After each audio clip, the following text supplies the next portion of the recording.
Bacaan Injil kita menurut Alkitab Terjemahan Baru 2 diambil dari Injil menurut Yohanes pasal 17 ayat 6 sampai 19. Yohanes 17 ayat 6 sampai 19. Demikian. Aku telah menyatakan namamu kepada semua orang yang engkau berikan kepadaku dari dunia. Mereka itu milikmu, dan engkau telah memberikan mereka kepadaku dan mereka telah menuruti firman-Mu. Sekarang mereka tahu bahwa semua yang engkau berikan kepadaku itu berasal dari engkau. Sebab segala firman yang engkau berikan kepadaku telah kuberikan kepada mereka, dan mereka telah menerimanya.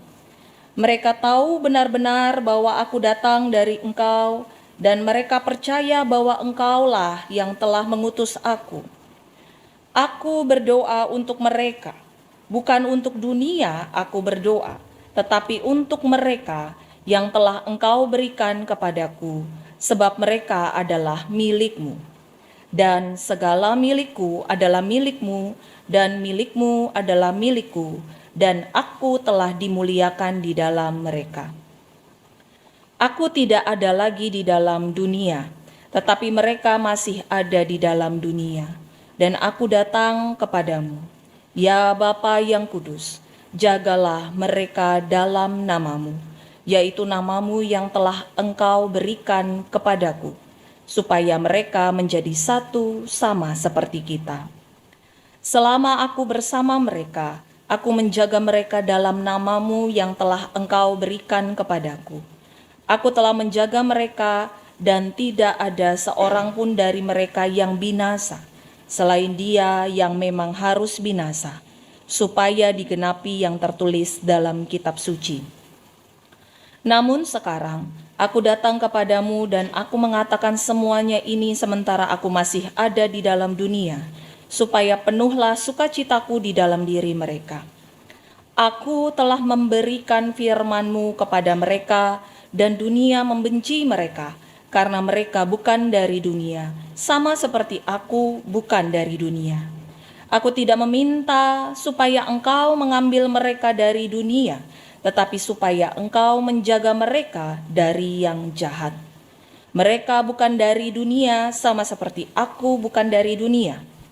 Kuduskanlah mereka dalam kebenaran, firman-Mu itulah kebenaran.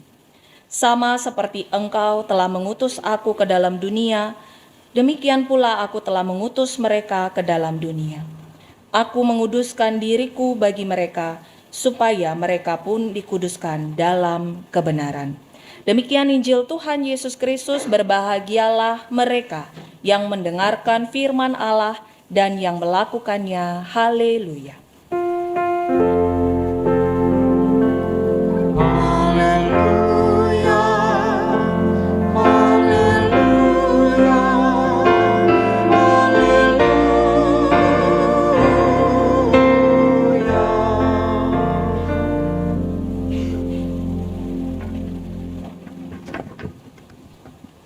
Sekali lagi shalom Bapak Ibu. Iya, saudara, saya mengajak kita untuk membayangkan wajah orang yang paling kita sayang.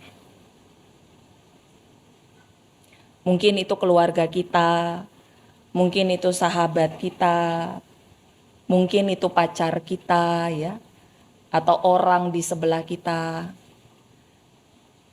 Sudah? Sekarang pertanyaannya, kalau kita berdoa untuk dia yang kita sayang, biasanya kita mendoakan apa? Mendoakan apa Bapak Ibu? Supaya sehat, lancar pekerjaan, supaya apa lagi? Baik-baik, banyak berkat, cepet kaya. Luar biasa, jujur ini ya. Ya. Saudara, adakah di antara kita yang mendoakan orang yang kita sayang ngomongnya begini, Tuhan, ambillah dia dari dunia ini? Enggak ada ya. Ada Bapak Ibu? Nggak ada. Bahkan ketika dia sudah sakit pun, sudah kritis pun, kadang yang kita minta adalah pemulihan, kesembuhan dari Tuhan. Lagi ada permasalahan yang berat sekalipun, kita minta supaya dia dikuatkan. Gak ada kita minta, Tuhan ambillah dia dari dunia ini. Tidak ya. Nah saudara, oleh karena itu kita mengerti. Waktu Yesus berdoa untuk murid-muridnya di Yohanes pasal 17. Yesus mengatakan begini di ayat 15. Aku tidak meminta supaya engkau mengambil mereka dari dunia, tetapi supaya engkau menjaga atau melindungi dari yang jahat. Yesus berdoa seperti itu. Saudara, di Yohanes pasal 17 ini Yesus berdoa untuk murid-murid. Ada 3 pokok doa yang penting. Yang pertama adalah keselamatan para murid. Sehingga kalau kita sayang sama seseorang, saudara, pernahkah kita mendoakan keselamatannya, hidup kekalnya? Lalu yang kedua, pemeliharaan para murid, supaya dilindungi, dijagai dari yang jahat. Lalu yang ketiga, kesatuan para murid. Ini saja yang Yesus doakan, saudara. Nah, kita tidak akan membahas yang pertama dan yang ketiga karena bacaan kita berfokus pada yang kedua.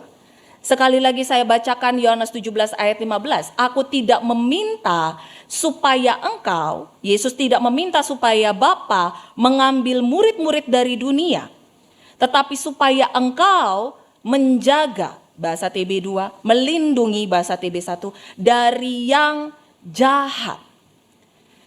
Saudara, ada 2 objek di dalam kalimat ini. Yang pertama adalah dunia, dan yang kedua adalah yang jahat. Yesus membedakan antara dunia dengan yang jahat. Yang satu dunia, yang satu yang jahat. Kalau kita ingat Yohanes pasal 3 ayat 16 bunyinya gimana Bapak Ibu? Karena begitu besar kasih Allah akan dunia ini. Bukan akan kejahatan, tapi akan dunia ini. Allah mengasihi dunia ini. Jadi dunia itu berbeda dengan yang jahat. Yesus memisahkannya. Tapi kita manusia kadang melihat keduanya menjadi satu kesatuan. Kita melihat dunia itu jahatnya luar biasa. Sehingga saudara, tidak jarang kita jatuh ke dalam sebuah sikap yang namanya sikap fatalistik. Apa itu sikap fatalistik? Kita merasa begini saudara ya. Aduh, dunia ini udahlah gak ada harapan. Nah itu. Satu kali menyatakan cinta terus ditolak. Udahlah kayaknya gak ada orang yang mau mencintaiku lagi. Nah, itu fatalistik. Satu kali lamar kerja kemudian merasa ditolak ya. Lalu kemudian kayaknya udah gak ada lagi orang yang mau terima aku kerja. Itu fatalistik. Tidak ada lagi harapan di dunia ini. Dunia ini jahat. Dunia ini tidak adil. Kita seringkali seperti itu. Kalau fatalistik ini didiamkan, saudara, maka ini lama-kelamaan akan membawa kita kepada suatu sikap yang namanya eskapistik. Eskapistik itu dari kata escape. Escape itu artinya keluar. Jadi sudah mengatakan dunia ini jahat, dunia ini tidak adil, sudahlah Tuhan ambil aku dari dunia ini. Nah itu eskapistik. Aku tidak mau lagi hidup di dunia ini. Itu eskapistik. Dikit-dikit mikirnya keluar. Ini saudara yang Tuhan mau sampaikan di dalam doanya. Yesus pada waktu itu justru berdoa supaya para murid bertahan di dunia. Apapun penderitaannya. Mengapa? Karena sekalipun dunia ini banyak masalah, tapi ada pula banyak berkat Tuhan. Sekalipun langit menyambarkan petir, tapi langit juga bisa dihiasi pelangi yang indah. Yesus tidak mau kita menyerah pada dunia. Tapi Yesus minta supaya Bapa melindungi kita para murid dari yang jahat. Bedakan dunia dengan kejahatan. Kalau Bapak Ibu ingat perumpamaan gandum dan ilalang, dua-duanya ada di ladang. Ladang itu adalah dunia, gandum itu kebaikan, ilalang itu kejahatan. Jadi ada yang jahat, tapi ada juga yang baik. Nah sekarang pertanyaannya saudara, apa itu yang jahat? Karena saudara, seringkali kita manusia mendefinisikan jahat atau baik itu suka-sukanya kita. Pernah saudara ada pasangan pacaran, lalu kemudian mau makan bareng keluar. Yang cowok nanya, sayang mau makan apa? Terus yang cewek jawab, terserah. Jawaban favorit ya. Kok terserah sih? Ya udah deh, kita makan bakmi goreng yuk. Terus yang cewek jawab, kok bakmi goreng sih? Kan perutku sensitif, gak boleh makan mie goreng. Masa kamu gak tahu sih pacar kamu perutnya sensitif? Jahat. Apa itu yang namanya jahat, saudara? Satu kali mahasiswa juga pernah cerita sama saya ya. Dosennya jahat. Kenapa? Karena ngasih tugas. Jadi baginya dan teman-temannya dosen yang baik adalah dosen yang tidak memberikan tugas. Itu. Di Yohanes pasal 18 ayat 30 yang disebut penjahat itu Yesus. Jadi kadang-kadang kita suka definisi suka-suka, asal dia beda sama kita, jahat. Asal dia nggak sama-sama kita, jahat. Apakah itu yang dimaksud dengan yang jahat?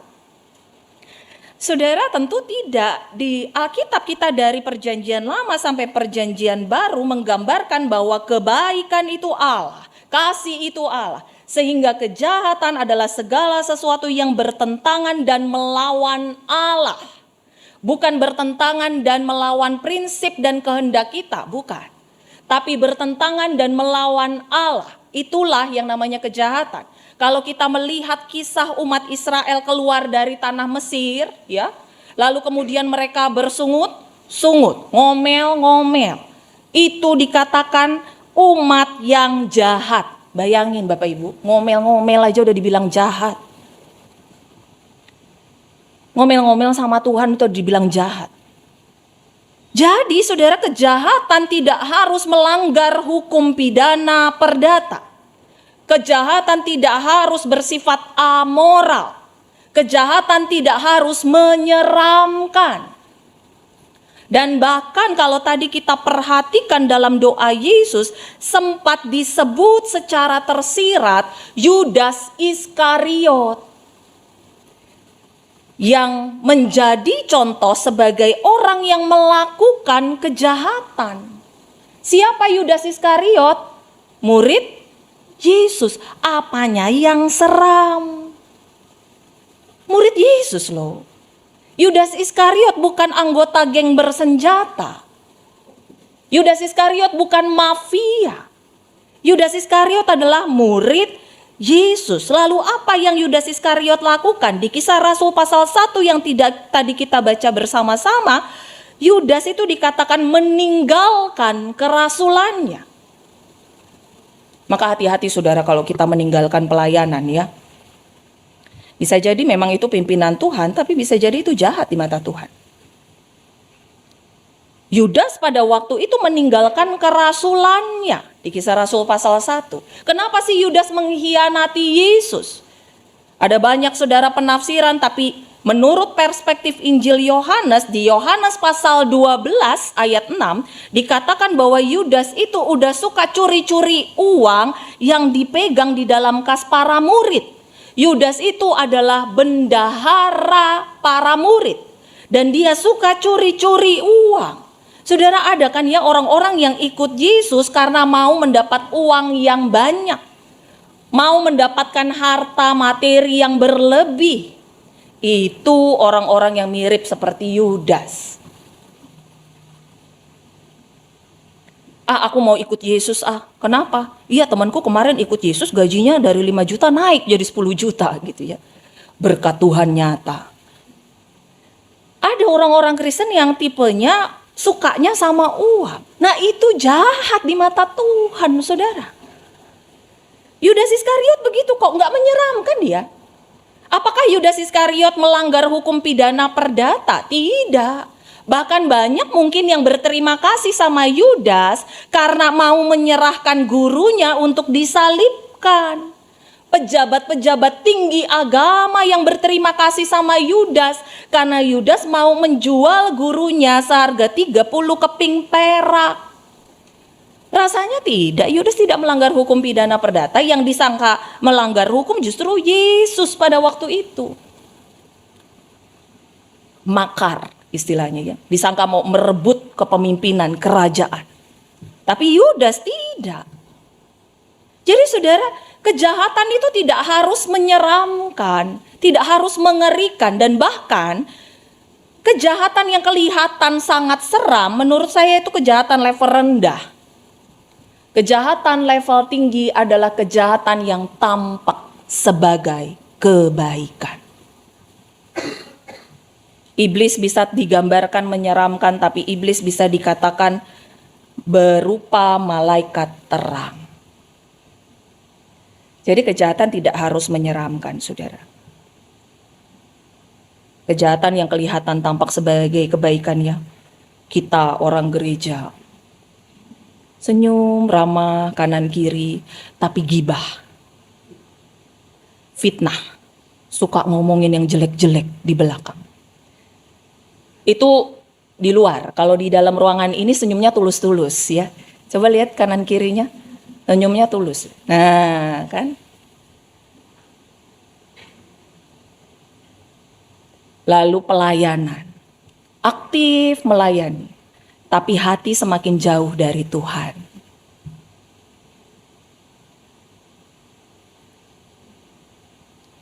Memberitakan firman seperti saya, tapi kelakuan di rumah 180 derajat berbeda. Kejahatannya tampak sebagai kebaikan, saudara.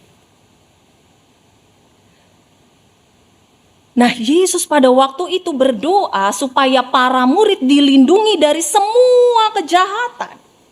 Baik itu kejahatan yang menyeramkan maupun kejahatan-kejahatan yang nampak sebagai kebaikan. Nah, sekarang saudara, pertanyaannya, ketika Yesus berdoa berarti Yesus menyerahkan kepada Allah supaya Allah melindungi para murid dari yang jahat. Bagaimana cara Allah melindungi kita dari yang jahat? Banyak, saudara. Banyak cara Tuhan untuk menjaga dan melindungi kita. Tuhan selalu punya cara untuk menolong dan melindungi kita. Banyak. Serahkan hidup kita sama Tuhan. Tapi saudara, firman Tuhan hari ini memberikan bocoran 2 cara Allah untuk menjaga dan melindungi kita. Yang pertama, Tuhan minta kita menjauh dari kejahatan, menjauh dari komplotan yang jahat. Mazmur pasal 1 ayat 1 tadi mengatakan, berbahagialah orang yang tidak berjalan menurut nasihat orang fasik, yang tidak berdiri di jalan orang berdosa, dan yang tidak duduk dalam komplotan pencemooh. Jadi Tuhan memberikan pesan, menjauhlah, jangan memberikan dirimu dipengaruhi oleh orang-orang yang jahat. Menjauhlah, gak apa-apa, menjauhlah, hindarilah. Istilahnya saudara, dengan sederhana Tuhan mengatakan, kalau kamu tidak mau kebakaran, jangan main-main sama api. Kadang kita saudara sudah kebakaran lalu kita mengatakan, Tuhan kok gak melindungi aku? Ya kamu main api pakai bensin. Menjauhlah dari orang-orang yang jahat. Cuma saudara, kita seringkali menjadi orang yang gak enakan untuk menjauh. Suatu hari saudara, seorang suami yang tadinya adem ayem sama istrinya, lalu kemudian semakin retak rusak relasinya dengan istrinya. Usut punya usut, ternyata suaminya ini suka nongkrong sama teman-teman kerjanya. Nggak masalah sebenarnya nongkrong bareng-bareng teman kerja, ya pekerjaannya itu bagus kok. Tapi nongkrongnya ini Bapak Ibu, di spa plus plus, karaoke plus plus. Saudara, karaoke boleh loh ya, olah vokal. Biar kalau nyanyi itu nadanya ngepas lah ya. Karaoke boleh. Tapi kalau udah plus plus, ini bukan plus makanan, minuman, vitamin, dan nutrisi ya. Bukan, saudara. Mungkin Bapak Ibu udah ada yang tahu ya karaoke plus plus itu seperti apa. Nah ini yang berbahaya. Sehingga yang tadinya adem ayem sama istrinya akhirnya makin lama makin rusak relasinya. Lalu saya tanya sama suaminya. Saya tanya pelan-pelan, bisa nggak pulang kerja nggak usah ikutan nongkrong? Lalu begini jawabannya. Bisa Kak, tapi nggak enak. Bapak Ibu, kalau bisa tapi nggak enak berarti bisa atau tidak? Bisa. Cuman kita yang suka segan, enggan, nggak enakan. Kita suka segan, enggan, unfollow, unsubscribe kejahatan. Nggak enakan, nggak tahu kenapa, pokoknya nggak enak aja menjauh dari yang jahat. Ini yang Tuhan ingatkan sama kita. Nggak apa-apa, menjauhlah. Bukan berarti kita memusuhi ya Bapak Ibu. Bukan berarti kita memaki, menindas, dasar lo jahat lo segala macam. Bukan seperti itu. Tapi saudara, di ayat 1 Mazmur pasal 1 tadi mengatakan gini, berbahagialah orang yang tidak berjalan menurut nasihat orang fasik. Jadi orang fasik itu udah sempat kasih nasihat sama kita. Sudah ada pengaruh-pengaruh jahat di sekitar kita dan janganlah kita berkubang, bercokol di dalamnya. Kita sudah lama tongkrongi, pantengi. Ini yang membuat kita sulit untuk melepaskan diri dari belenggu kejahatan. Menjauhlah, selagi ada waktu menjauhlah. Kemarin pulang dari Bedugul saudara, saya ada sharing-sharing bersama dengan jemaat. Lalu dia mengatakan begini, Kak, di area A, ada satu daerah ya, di area A itu udah jahatnya bukan main. Sehingga adikku terkena narkoba dan seterusnya. Udah susah Kak lepas. Bisa, saya bilang bisa. Selalu ada jalan untuk lepas. Kok tahu Kak? Iya, karena suami saya mantan pengguna. Nyatanya bisa lepas. Bisa. Kadang kita cuman gak enakan. Bisa tapi gak enak, itu bisa. Ini yang Tuhan ingatkan sama kita. Susan, kalau kamu mau dilindungi dari yang jahat, ya jangan main-main sama yang jahat. Menjauhlah selagi ada waktu. Tapi saudara, yang menjadi pertanyaan berikutnya adalah seringkali seperti ini. Bu, saya nggak tahu ini jahat atau baik. Terus kalau ini yang jahat adalah teman-teman kantor saya, ya nggak apa-apa saya menjauh. Kalau yang jahat adalah teman-teman kampus saya, nggak apa-apa saya menjauh. Ini yang jahat orang tua saya sendiri, Bu. Ini yang jahat anak saya sendiri, suami saya sendiri, istri saya sendiri. Bagaimana menyikapi situasi ini? Iya memang saudara, kadang-kadang yang jahat itu adalah orang terdekat kita. Sampai tadi pagi subuh masih ada yang telepon saya. Karena suaminya jahatnya bukan main. Usut punya usut ya karena dia dipengaruhi oleh ibunya. Ibu-ibu, kalau kita punya anak laki-laki, jangan mempengaruhi anak kita supaya menceraikan istrinya ya. Betul saudara. Selama saya berpelayanan sudah ada 3 kasus yang sama. Ibu mempengaruhi anak laki-lakinya supaya menceraikan istrinya.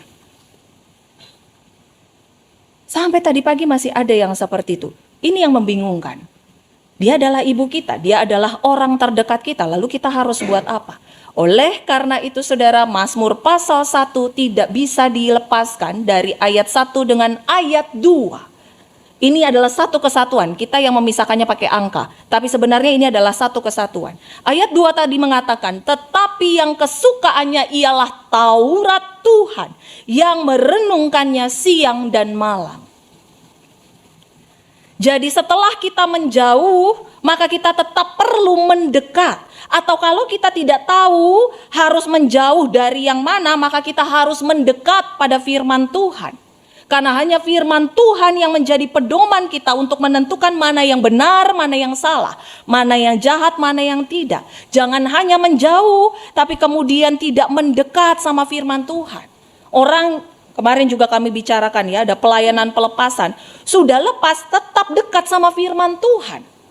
Jangan sampai jauh dari firman Tuhan. Karena firman Tuhanlah tameng kita, saudara. Firman Tuhanlah kebenaran itu. Yohanes pasal 17 ayat 14 dan 17 mengatakan bahwa firman Tuhan adalah kebenaran. Karena saudara, di sekitar kita ada banyak hal-hal yang tampak sebagai kebenaran. Firman Tuhan yang filter semuanya. Bapak Ibu, beberapa waktu yang lalu saya melihat konten sosial media yang menurut saya nampak wise sekali ya, nampak bijak sekali pembicaranya. Jadi ada seorang tokoh profesional yang ahli di bidang konseling. Lalu kemudian dia mengatakan satu kalimat ya, dan kalimatnya ini disampaikan dengan nada yang lembut, ekspresi yang ramah. Pakai bahasa Inggris, tapi saya coba peragakan ulang, saudara ya. Sahabat, kita tidak perlu mengampuni. Lalu saya baca komen-komennya, banyak yang like, saudara, banyak yang like. Lalu saya baca komen-komennya, saya pikir banyak yang mendebat, saudara ya. Ternyata banyak yang berterima kasih. Terima kasih. Saya baca terus ya komen-komennya. Lalu kemudian secara garis besar mereka berterima kasih karena dijahatin aja udah berat. Tambah lagi harus mengampuni, ini beban yang teramat berat. Jadi kalau dibilang tidak harus mengampuni, wah puji Tuhan. Lalu saya bergumul sama Tuhan karena saya suka belajar dari dunia juga gitu ya. Saya juga orang latar belakang medis, saya juga belajar konseling. Lalu kemudian saya tanya sama Tuhan, Tuhan apa iya kita tidak harus mengampuni? Beberapa hari kemudian saudara, saya saat teduh, ayat yang dipertemukan Tuhan kepada saya adalah berdoalah bagi yang menganiaya kamu. Bukan hanya mengampuni, saudara. Yesus minta kita berdoa bagi yang menganiaya. Beberapa hari yang lalu ada yang chat saya, Kak, ada orang maki-maki kakak. Oh ya sudah, malam itu saya berdoa untuknya yang memaki saya. Bukan hanya mengampuni, saudara, berdoa bagi yang menganiaya. Lalu kemudian saya pikir-pikir, iya juga ya. Karena saudara bisa bayangkan kalau semua mama, semua papa di dunia ini waktu anaknya salah punya pola pikir seperti itu, aku tidak harus mengampuni anakku. Bayangkan situasi keluarga demi keluarga seperti apa. Ketika suami lupa tanggal ulang tahun istrinya, lupa tanggal wedding anniversary ya. Istrinya nggak mau mengampuni suaminya. Bayangkan situasi keluarga seperti apa. Ketika para pelayan-pelayan Tuhan beda pendapat di dalam rapat kemudian kecewa. Lalu kemudian tidak mau mengampuni. Katakanlah Kak Jenny tidak mau mengampuni Kak BK. Bayangkan situasi pelayanannya seperti apa. Ketika pemimpin tinggi negara A tidak mau mengampuni pemimpin tinggi negara B, bayangkan situasi dunia kita seperti apa. Maka saudara, saya bersyukur kepada Tuhan. Tuhan, terima kasih. Sungguh firman-Mu adalah kebenaran. Saya sampai catat di depan Alkitab saya, saudara. Alkitab yang ini kayaknya ya. Saya sampai catat begini. Ada banyak hal di dunia ini yang dianggap sebagai kebenaran. Tapi hanya firman Tuhan kebenaran sejati. Ketika Tuhan meminta kita mengampuni, itu bukan hanya untuk dunia yang lebih baik, tapi untuk hati kita yang lebih baik. Ketika hati kita memendam kebencian, itu akan jauh lebih berat ketika dibandingkan kalau kita mau melepaskan pengampunan. Tuhan memberikan firman yang paling baik, paling benar untuk kita. Maka saudara, kembalilah pada firman Tuhan. Kita boleh lihat quotes-quotes bijak di sosial media kita, tapi back to Bible. Kembalilah pada firman Tuhan. Karena hanya firman Tuhanlah yang adalah kebenaran. Dan menjauhlah dari yang jahat. Mendekat dan menjauh. Tuhan menguatkan kita semua. Amin.